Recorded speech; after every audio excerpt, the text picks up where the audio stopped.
Learnings. Learning number one is that there's a power law applied to culture. What I mean by that is that great company culture is 10 times more valuable than just good company culture.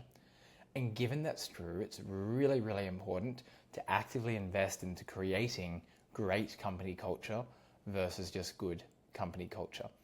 You can almost think of culture as like a Richter scale, right? Where 6 out of 10 is 10 times worse than 7 out of 10, which is 10 times worse than 8 out of 10, and so on. So there's a log scale here, a convex curve, or a power law applied to culture. The second learning of the week was this idea, and I'm still grappling with this, around whether platform biotech works. The idea of platform biotech is you have a single modality to come up with targets. For example, we use AI to target organ aging, and then you apply that to every different organ, and the organs, the applications on top of the platform. I'm still grappling with whether platform biotech works or not. There are a lot of strong opinions in both camps. The third learning of the week was around this idea of the replicability crisis with papers. One thing which is true is that most scientific papers are not replicable, or many are not replicable. And that calls into question the extent to which we can trust papers. As with any system, show me the incentive, show me the outcome. The incentive with papers is to say something provocative, to get citations, etc. And as a result, people bait citations, they game the system, and it becomes hard to actually trust things. A related point is how I've seen 10x doctors operate versus average doctors operate. So truly, the average doctor says, oh, let's do X because so-and-so paper said so. The truly great papers say, the truly great doctors say, let's do X because I've seen this work in 1,000 patients or 10,000 patients. And I think whilst there's this obsession around science and clinical trials and papers, I think people have to pay even more attention to the anecdotal evidence. And at the end of the day, observation and anecdote precedes formal science. And just because there isn't a double-blind, randomized, placebo-controlled trial doesn't mean something's not true.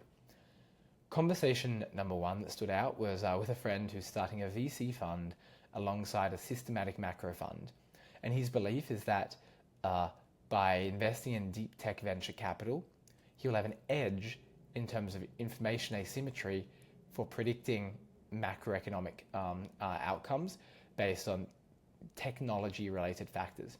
So he's starting a VC fund as almost a wedge into creating a systematic macro hedge fund, which I found very interesting. The second interesting conversation was with a friend who used to work at Sequoia, who was explaining how Sequoia has a rating system, and they rate all founders they meet. Whenever a partner meets a founder, they give them a rating. And that stays in the system and their CRM for life. And partners can update it and change it, and often they argue over the ratings, but it shows the importance of doing good things consistently and always being on versus just showing up once. The challenge of the week is that my phone use has started going up in a habitual, compulsive, slightly addictive way.